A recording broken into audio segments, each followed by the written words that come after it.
त्याच्यामुळे जिथे आपण सहवास करतो त्यांचे विचार आपल्याला मिळतात आणि त्या विचारातून त्या धर्माची परिपक्वता लक्षात येते. मी एक शिक्षक आहे, तेव्हा माझ्या अभ्यासातून मी जगातल्या सर्व धर्मांचा थोडाफार अभ्यास करण्याचा प्रयत्न केला. माझी शिकवणी तशी आहे. माझा जन्म मुस्लिम धर्मात झाला तर मुस्लिम धर्माचा संपूर्ण अभ्यास करण्याचं माझं कर्तव्य होतं, ते मी केलं. त्यानंतर जिथं जन्म झाला तो गाव पूर्ण हिंदू धर्माचा होता, धारगाव भंडारा तालुक्यातला. त्याच्यामुळे त्यांच्यात राहून लहानपणापासून 40-50 वर्ष जो घालवलेत मी तिथं, तर त्याही ठिकाणी त्याही धर्माचा एक अभ्यास झाला. त्यापेक्षा माझे वडील एक उत्कृष्ट गायक होते आणि गीत रामायणाचं एक उत्कृष्ट असं गायन ते स्टेजवर करायचे, पंडित होते त्या गावात. तेव्हा त्याही धर्माचा अभ्यास झाला. मग जेव्हा शिकता शिकता मला काही विचार घ्यायचे होते तेव्हा मी बुद्ध धर्माचे विचार पाहिले, ख्रिश्चन धर्म पाहिला, शीख धर्म जवळून पाहिला आणि नंतर आता इकडे आल्यावर मानव धर्माचा मला जेव्हा अभ्यास झाला तेव्हा माझं असं लक्षात आलं की सर्व धर्मामध्ये एकसारखे विचार आहेत, सर्व धर्मांमध्ये सारख्या शिकवणी आहेत, सर्व धर्मांमध्ये सारखे विचार मांडलेले आहेत. फक्त त्या विचारांना त्या शिकवणींना अंगीकार करून त्यावर चालण्याचा जो धाडस आहे, त्या धर्माचे अनुयायी जेवढ्या मोठ्या प्रमाणात करतील तेवढा तो धर्म मोठा होईल किंवा त्या धर्माची कीर्ती व्याप्ती वाढेल, असं माझं मत आहे. पण झालं काय, आता जर धर्माचा ऍक्च्युअली तसं पाहायला गेलं तर मानव जातीची निर्मिती जेव्हा या पृथ्वी तलावर झाली तेव्हा त्याला एक रोडमॅप पाहिजे होता मानव म्हणून जगण्याचा. तेव्हा धर्मरूपी विचार पुढे आले आणि धर्माची सुरुवात झाली आणि त्या धर्माला शिकवलं की मानवा बघ, तुला कसं चालायचंय, कसं जगायचंय, कसं वागायचंय, कसं राहायचंय, तेव्हा तुझी कीर्ती होईल, तेव्हा तू पुढे जाईल किंवा मानव जात वाढत जाईल. आणि धर्माचा रोडमॅप घेऊन, धर्माचे विचार घेऊन मानव जातीने आपली प्रगती सुरू केली. कदाचित त्याच्यात वेगवेगळे धर्म तयार झाले, त्या धर्माचे अनुयायी वाढत गेलेत आणि जगामध्ये जर आज विचार केलं तर विविध धर्माच्या अनुयायांची संख्या मोठ्या प्रमाणात आहे आणि त्या धर्माचा वापर करतात. प्रत्येक धर्मामध्ये आज जी शिकवण मानव धर्माची खऱ्या अर्थानं आपण पालन करण्याचा प्रयत्न करतो आणि कटाक्षाने ते केली पाहिजे. ही सक्ती या धर्मात आहे, तशी इतरही धर्मात सक्ती होती. परंतु दिवसेंदिवस काय झालं, माणूस जसा प्रगत होत गेला, सुख सोयीत मोहात लोळत गेला, तेव्हा धर्मांचे विचार त्याला कष्टदायी वाटायला गेले आणि ते विचार तो दूर सारत सारत आपले विचार पेरून मी आहे तर मोठा आहे असं समजून तो जगत गेला आणि म्हणून आज अशी परिस्थिती आहे. ही परिस्थिती खूप बिघडत चालली आणि त्याचे दुष्परिणाम आम्ही तर भोगत असतो. पण मला भीती आहे की याच्यानंतर येणाऱ्या पिढ्यांना किती दुष्परिणाम भोगावे लागतील याचा विचार करण्याची गरज आज आम्हाला आहे. कारण आम्ही ज्यांना जन्म दिलं त्यांचं जीवन देण्याचं कर्तव्य पण आपलं आहे. जन्म देऊन आपण मोकळं होत नाही. प्रत्येकीचे आई वडील बसलेत, आजी आजोबा बसलेत, कोणाची नातू आहेत, कोणाची मुलं बाळ आहेत किंवा कोणाचे होतील भविष्यात. तर त्यांना जर चांगलं वातावरण द्यायचं असेल, तर विचारांचं वातावरण जर द्यायचं असेल तर धर्माचा बाळकडू त्यांना देणं गरजेचं आहे. आणि तो देताना ते विचार आपली परिपक्वता आधी आपल्याला करायची. आपल्यामधले जे अविचार आहेत ते काढून फेकायचे, आपल्यामधली जी मर्यादा आहे ती काढून फेकायची आणि त्याच्यासाठी कदाचित बाबांनी तुम्हाला सत्य, मर्यादा, प्रेम यासारखे शब्द, वचन आणि तत्व दिलेत आणि त्या तत्वांचा वापर करून जेव्हा आम्ही पुढे चालायला गेलो तेव्हा आपल्याला खऱ्या अर्थानं कळायला लागलं की माणूस म्हणून जगताना खऱ्या अर्थानं मी काय केलं पाहिजे, कसं जगलो पाहिजे आणि कसं वागलं पाहिजे. आज बघा, मी इकडे आलो, तुम्ही सर्व बसल्या, पण तुमची सर्वांची मुलं तिकडे बाहेर खेळत आहेत. काही ट्रॅक्टरवर आहेत, काही आईस्क्रीमच्या दुकानात आहेत, काही तिथं पांढेवर बसलेली आहेत. कसं काय विचार पेरले गेले मग तुमच्या परिवारात, हा माझा प्रश्न आहे तुम्हाला. जर तुम्हीच्याच विचार पेरले गेले बाबांचे तर तुमच्या मुलाबाळांमध्ये त्याच्यापर्यंत पेरले जात नाही, तुम्हीच बाबांचे विचार स्वीकारले नाहीत असं माझं मत आहे. ते कसे काय बाहेर नाही राहायला पाहिजे बाहेर. तिथं बसले ना, एवढ्या दिवसानंतर एका वर्षाला बाबांचा जन्मदिनाच्या कार्यक्रमाला तुम्ही आले तर तुमच्या सोबत तुमचे मुलं बाळ का नाही बसले, हा माझा प्रश्न आहे. आणि म्हणून मी एक नवीन धर्म हातात पकडला आणि तो म्हणजे शिक्षण. आणि शिक्षणाच्या धर्माचा वापर मी तुमच्या प्रत्येक धर्माच्या व्यासपीठावर करण्याचा माझा प्रयत्न असते. जे बोलवतात तिथं जातो, जे नाही बोलवत त्यांना मी सलाम करतो. पण आनंद आहे मला की या मानव धर्माच्या विचारांच्या या व्यासपीठावर मला बोलवलं जातं. ही माझी 5वी वेळ आहे. तेव्हा सर्वप्रथम मी तुमच्यापेक्षा त्या बाबांचा मी फार आभारी आहे की त्यांनी दिलेल्या विचारामुळे चांगले विचार ऐकण्यासाठी तुम्ही तयार असता आणि मोठ्या आतुरतेने माझी वाट बघता किंवा मला बोलवता. इतकं झालंय, मला सुरुवात फक्त दहेगाव पासून झाली.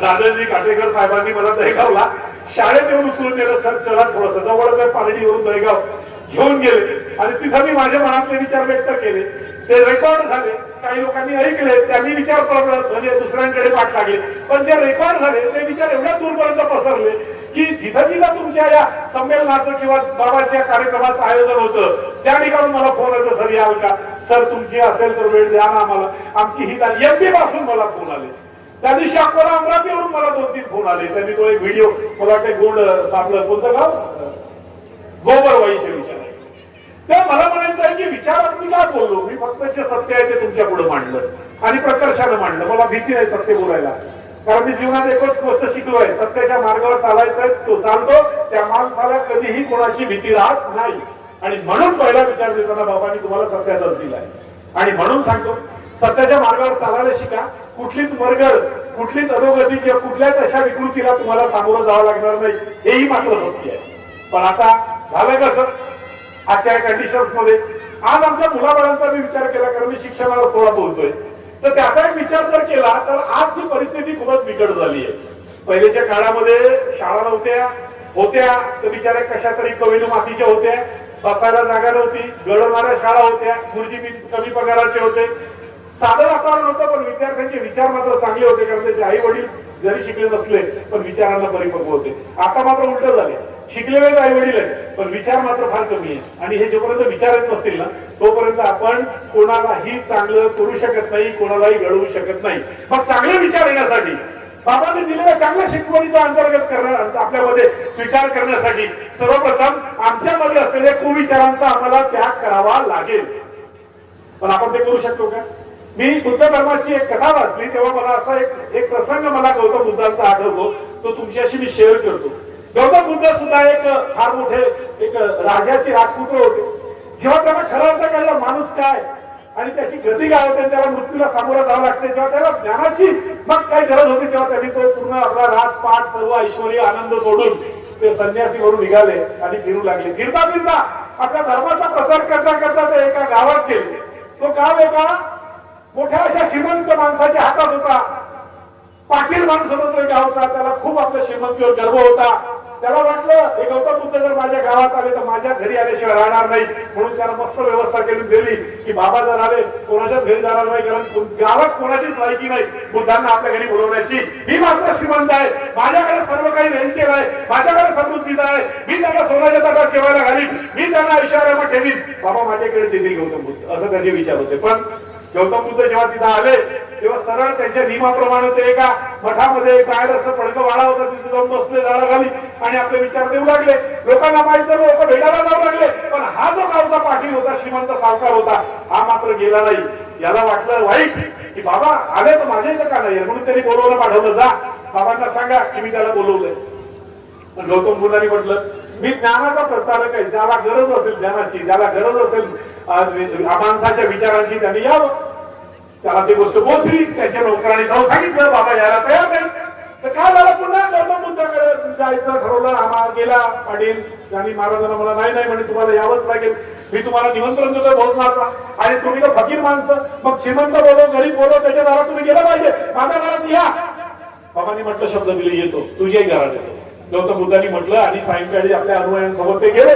या गौतम बुद्ध माझ्या घरी येत आहे, याचा मोठा टिकोरा पिटवला, मार्च तयारी केली, मार सजवला, आपल्या घराला पंचपक्वान्न बनवले आणि त्यांना जेवण्यासाठी अगदी सोन्याची ताटं वाढली, सर्व काही केलं. गौतम बुद्ध जेव्हा आपल्या अनुयायांसोबत आले, त्यांना घ्यायला हा जेव्हा दारात केला तेव्हा त्याचं लक्ष पडलं त्या गौतम बुद्धाच्या हातामध्ये एक तुटलेला मातीचा कटोरा आहे, शेणानं मातीनं भरलेला आहे. तो त्यांच्या हातात पाहून त्याने पटकन विचारलं बाबा हे कशासाठी आणलं? त्यांनी म्हणे मी याच्यातच अन्न खातो.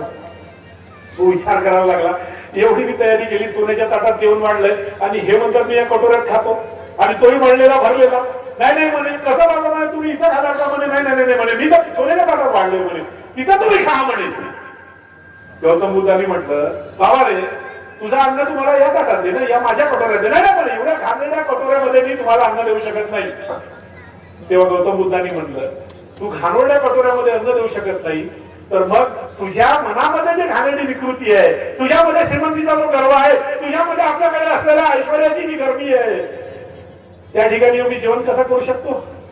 मी तिथं जेवण करू शकत नाही, माझे चांगले विचार त्या ठिकाणी मी करू शकत नाही, मी तुला ज्ञान देऊ शकत नाही, कारण आधी तुझ्यामधली असलेली ही मरगळ, तुझ्यामधली असलेली विचारांची गंदगी जोपर्यंत तू बाहेर काढत नाही, मी तुझ्या दारात आतमध्ये प्रयास ठेवू शकत नाही.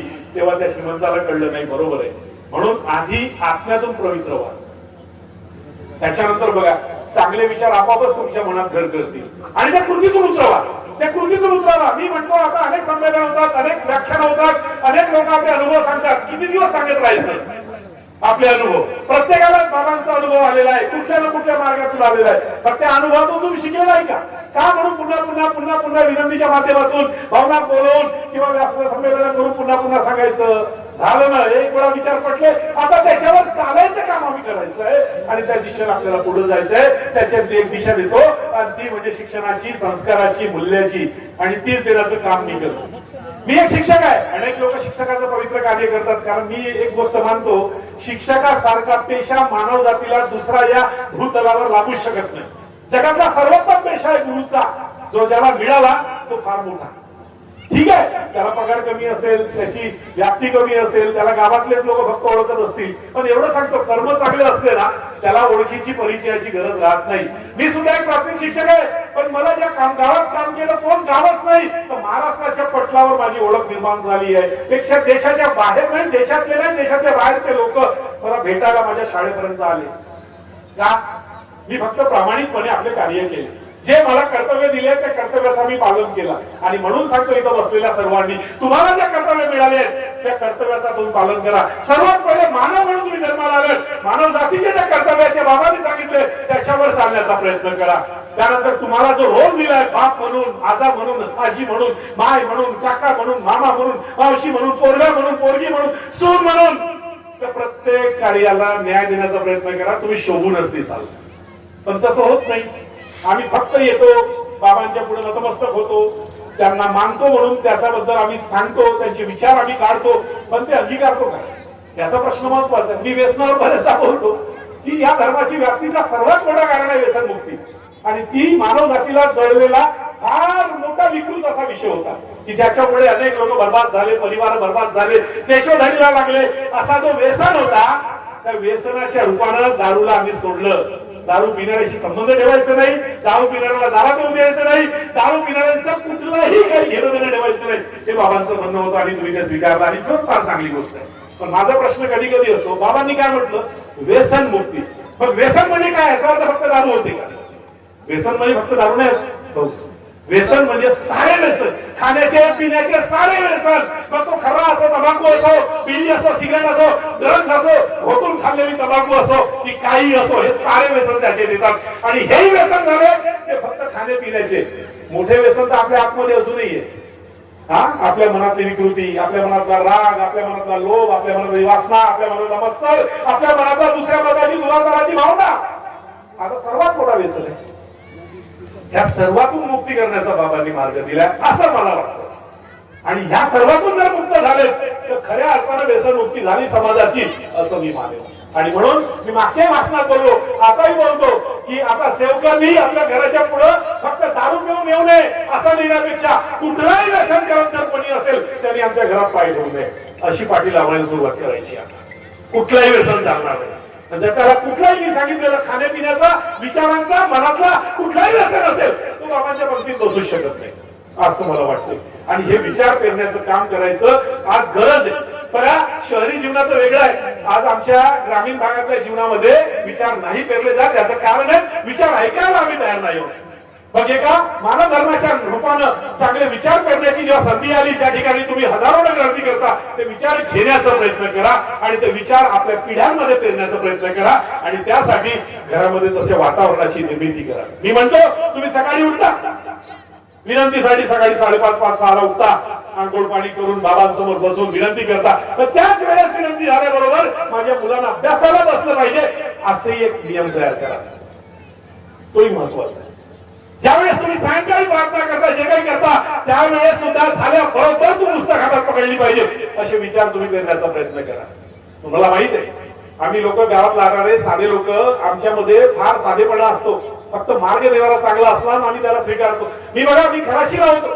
खराशीला जेव्हा जाईन झाला, इतकी वाईट परिस्थिती होती, शाळा म्हणायचीच नाही अशी परिस्थिती होती. आणि तिथं मला तक्रारीवर बदली झाली होती, कारण मी लुडबुड करणारा खुर्ची हो, मी समाजाला जागवणारा खुर्ची हो. पण काही नेते लोक असतात गावगाड्यात, त्यांना समाजाला जागवणारा खुर्ची चालत नाही.